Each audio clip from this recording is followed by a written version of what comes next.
Welcome to the CounterAct YouTube channel. Thank you for joining us for this short video tutorial. Transaction report.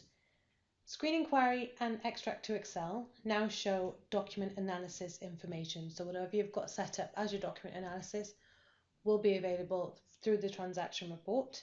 In addition, the screen inquiry, so if we have a look at that now, pop in.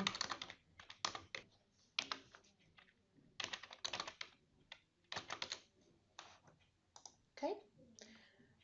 The screen inquiry here has the added advantage of having the salesman and original salesman columns next to each other, as well as the rest of the document analysis columns further along. Thank you for watching this short tutorial.